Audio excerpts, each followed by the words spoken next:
नमस्कार, मैं विनय वर्मा कुंडली रहस्य चैनल से।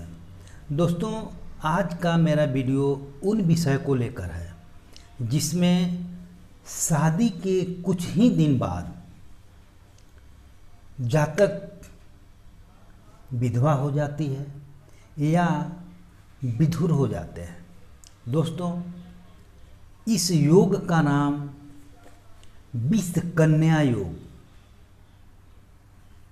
विषकन्या योग है। परंतु दोस्तों, यहाँ थोड़ा विचार करने की बात है। यह योग विषकन्या योग के नाम से जाना जाता है।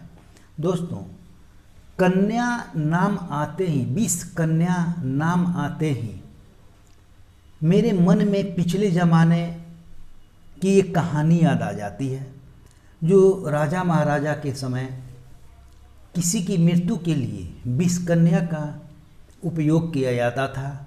उनके साथ शादी करा के, संबंध करा के उनकी मौत के लिए उसका प्रयोग किया जाता था विषकन्या के माध्यम से। इस तरह की बहुत सारी बातें मेरे दिमाग में आने लगती है जब विषकन्या नाम आता है तो।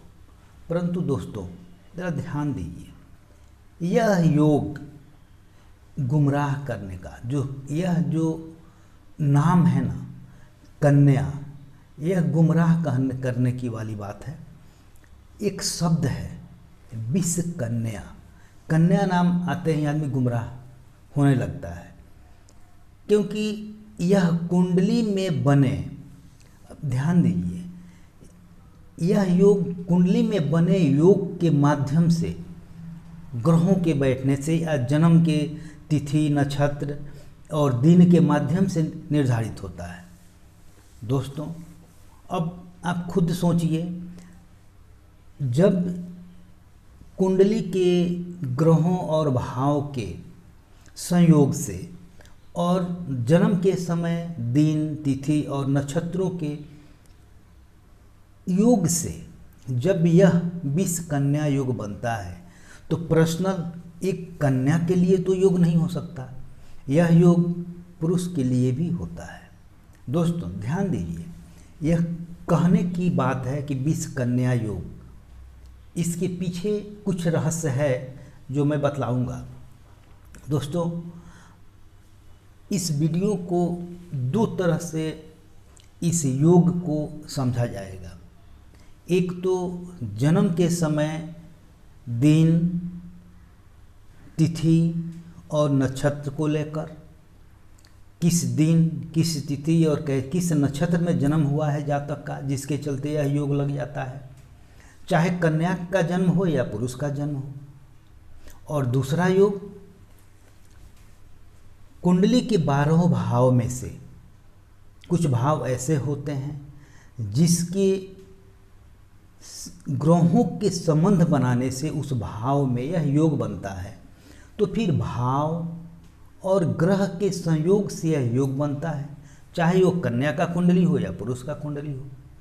दोस्तों, तो दो विचार इसमें आता है। एक पंचांग से तिथि, नक्षत्र और दिन को निकाला जाता है, और दूसरा कुंडली के चक्र से यह योग निकाला जाता है। तो दो पार्ट हो गया, दो भाग हो गया। इसको हम समझेंगे, दोनों को क्रमशः समझेंगे, लेकिन एक साथ अगर दोनों समझेंगे तो वीडियो बहुत लंबा हो जाएगा, तो दिक्कत होगा। मैं आज सिर्फ पंचांग को लेकर एक योग, जो जन्म जिस जातक का होता है, तिथि में, किस तिथि में और किस दिन और किस नक्षत्र में किसी जातक का जन्म होता है, तो विषकन्या योग बनता है। दोस्तों, तो यह विचारणीय है। सबसे पहले हमें बात करते हैं कि विषकन्या योग बनता है तो क्या प्रभाव होता है जातक के जिंदगी के साथ, क्या प्रभाव डालता है।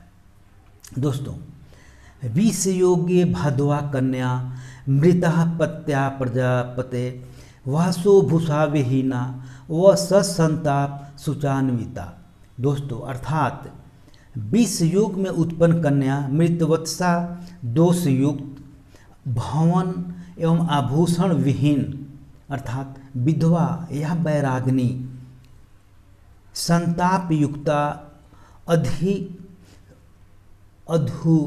अशुद्धि संताप, इस संताप से यानी विधवा हो जाती है या बैराग्नि हो जाती है, इस अभिशाप से अशुद्धि फल पाने वाली होती है, अशुद्ध फल पाने वाली होती है।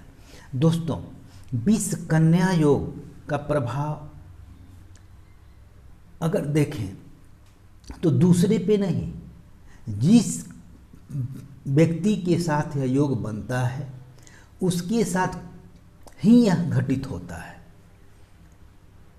दोस्तों, यह योग दूसरे की कुंडली को हम नहीं देख रहे हैं, दूसरे के जन्म के अनुसार नहीं देख रहे हैं, हम उस व्यक्ति को देख रहे हैं जिसके साथ यह घटित हो रहा है, जिसके साथ यह योग लगा हुआ है। तो अब ध्यान दीजिए कि विष कन्या योग का प्रभाव दूसरे पर नहीं, खुद पे पड़ता है। इस योग में होने वाले, अगर यह योग जिस कुंडली में बनता है, जिसके कुंडली में बनता है, अगर किसी कन्या के कुंडली में बनता है तो उसके पति बहुत जल्द एक्सपायर कर जाते हैं, साल के अंदर, साल 2 साल के अंदर एक्सपायर कर जाते हैं। अगर दूसरी शादी भी होती है पुनः वही घटित होता है, फिर एक्सपायर करते हैं, यानी बार बार उसके पति एक्सपायर होते हैं, 2, 3 वगैरह वगैरह। और यही सेम स्थिति पुरुष की कुंडली में अगर बनता है तो उसकी पत्नी एक्सपायर हो जाती है, मृत्यु को प्राप्त हो जाती है, चाहे वह 1 शादी हो या 2 शादी या 3 हो, बार बार यह घटित होता रहता है। दोस्तों, तो यह योग विधवा या पुरुष को विधुर बना देता है, तो यह बहुत विचारणीय योग है। दोस्तों, इसके अलावा अगर किसी जातक का शादी होता है तो शादी के जस्ट बाद व्यापार में घाटा होना, नौकरी छूट जाना, साल के अंदर किसी बड़े बीमारी से ग्रसित हो जाना, यह सारी उसका परिणाम सामने आ जाता है। दोस्तों, वैसे यह योग लगने से ऐसे जातक काफ़ी सुंदर, उस जो व्यक्ति होते हैं वो बहुत सुंदर होते हैं, कामुकता पूर्ण होते हैं, गठीला तथा आकर्षण शरीर वाले होते हैं, उनके आँख में भी एक आकर्षण होता है, खिंचाव होता है। दोस्तों, बचपन में ही उनके पिता का छाया उनके सर से उड़ जाता है। दोस्तों, संतान का सुख नहीं मिल पाता, मिलता भी है तो बहुत देरी से मिलता है। दोस्तों, इसके अलावा ऐसे व्यक्ति का जो स्वभाव होता है, किसी को ठगने वाला होता है, किसी के साथ वह ऐसे झूठ बोलते हैं जैसे लगता है कि बिल्कुल सच जैसा ही है। दोस्तों, तो इस तरह की चीज़ें उनके साथ होती रहती है। दोस्तों, उनका आचरण बन जाता है।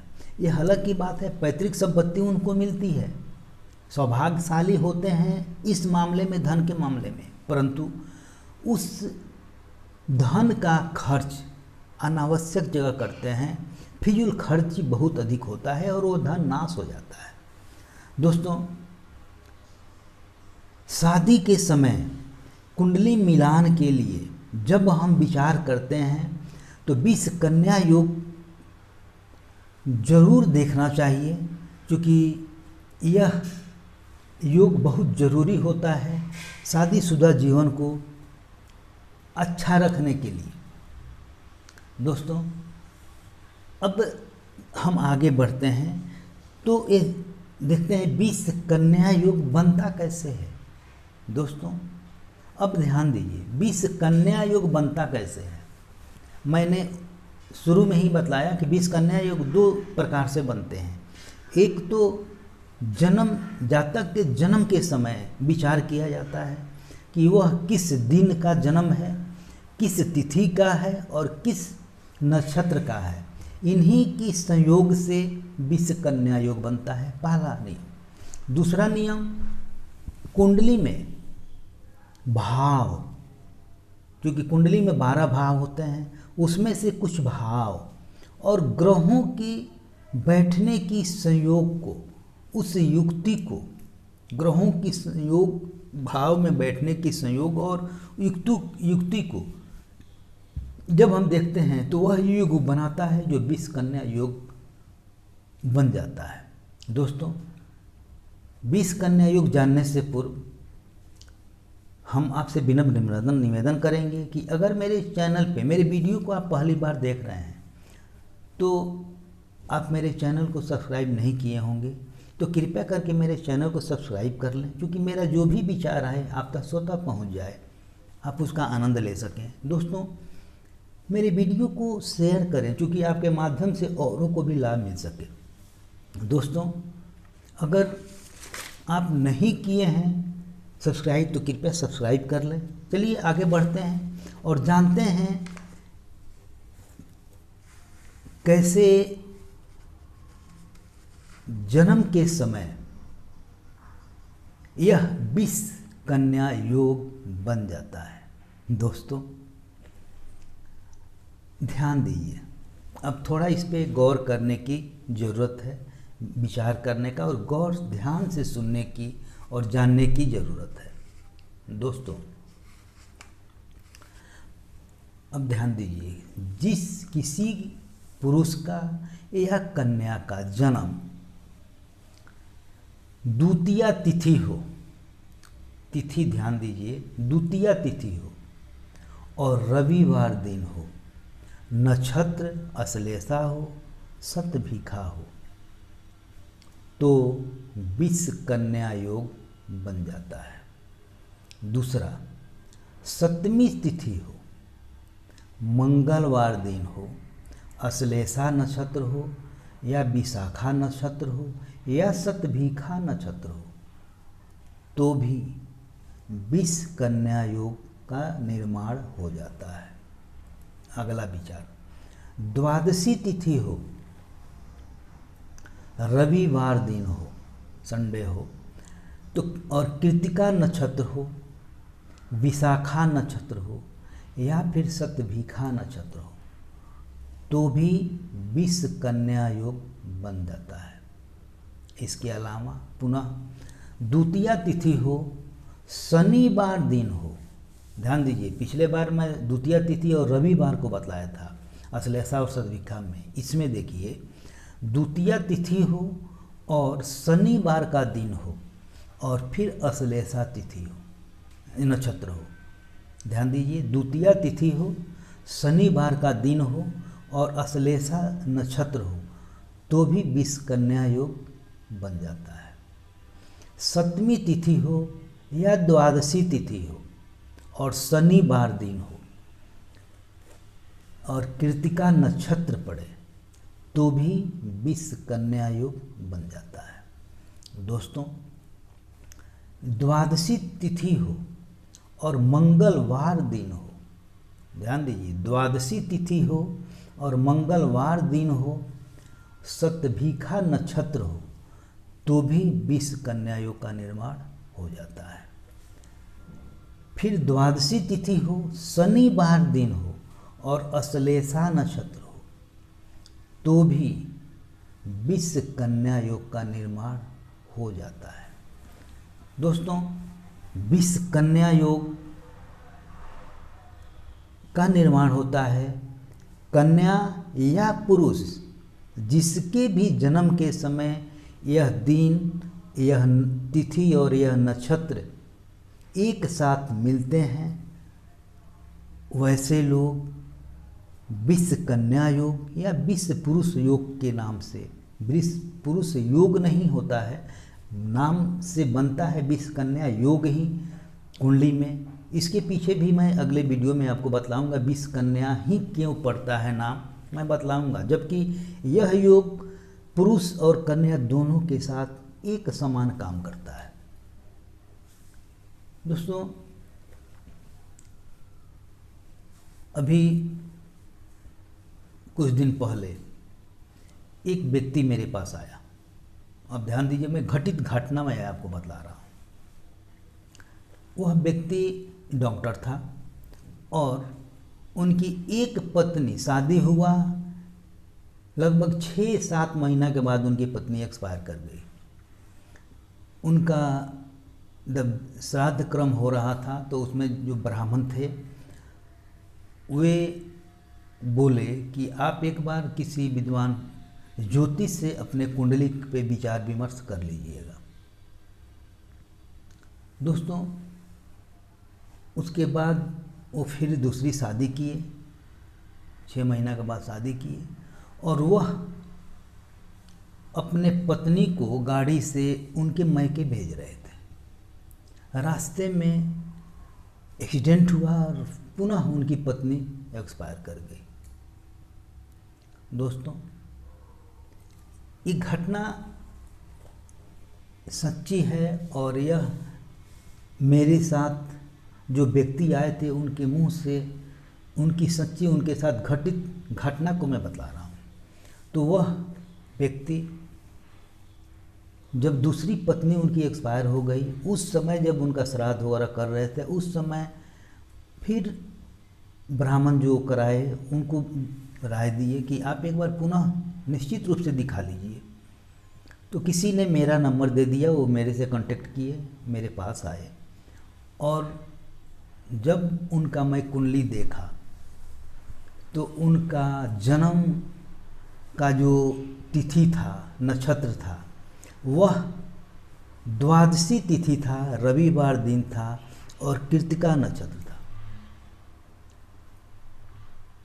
और उनके कुंडली में मंगल लग्न में बैठा था, सूर्य 5वें भाव में बैठा था। दोस्तों, तो सूर्य 5वें भाव में था और मंगल उसमें था, लग्न में। यह और मंगल जहाँ बैठा था वह मिथुन लग्न की कुंडली थी जिसमें मंगल बैठा था। तो यह दोनों योग, जन्म का समय भी और ग्रह का बैठना और मिथुन लग्न में बैठना, सूर्य का 5वें भाव में बैठना भी, मंगल बुध के शत्रु हैं। मंगल का शत्रु नज़र 7वां भाव विवाह स्थान पर है और सूर्य का भी विवाह स्थान पे नज़र। दोस्तों, तो यह दोनों जन्म का समय, नक्षत्र और तिथि 20 कन्या योग को जन्म लेता है, और मिथुन लग्न में मंगल बैठना और 5वें भाव में सूर्य बैठना भी 20 कन्या योग बना देता है कुंडली के माध्यम से। तो यह घटित हुआ था। तो उनका मैं उपाय बतलाया, उनकी शांति कराई। साल भर के बाद उनका पुनः शादी हुआ है, अभी शादी हुआ है, अभी सब कुछ अच्छा है, चल रहा है। दोस्तों, तो 20 कन्या योग घटित होता है।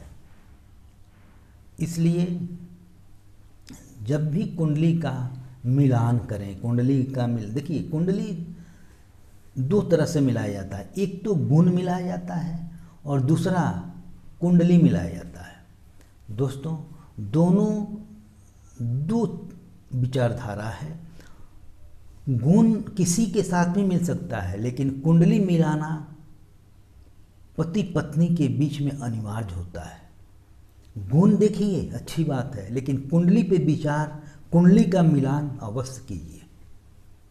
दोस्तों, मैं इस पे बोलना शुरू करूँगा, वीडियो बहुत लंबा हो जाएगा। अभी कुंडली के बारे में और ग्रह के बारे में मैं नहीं बतला सकता। अगले वीडियो में पुनः मैं आपको ग्रह और कुंडली के माध्यम से आपके सामने 20 कन्या योग का वर्णन करूँगा, बतलाऊँगा, क्योंकि यह लंबा हो जाएगा, वीडियो लंबा होता चला जाएगा। दोस्तों, आज मैं सिर्फ जन्म तिथि, नक्षत्र और दिन के अनुसार 20 कन्या योग कैसे बनता है आपके लिए मैंने बतलाया। इस पे निश्चित रूप से विचार कीजिए और देखिए कि जब भी शादी का विचार लड़का या लड़की का होता है तो इस पे विचार कीजिए और उस स्थिति को देखिए, ताकि जिंदगी में कोई उस तरह का घटना नहीं घट सके, जीवन अच्छा से चल सके। दोस्तों, इसके उपाय भी हैं।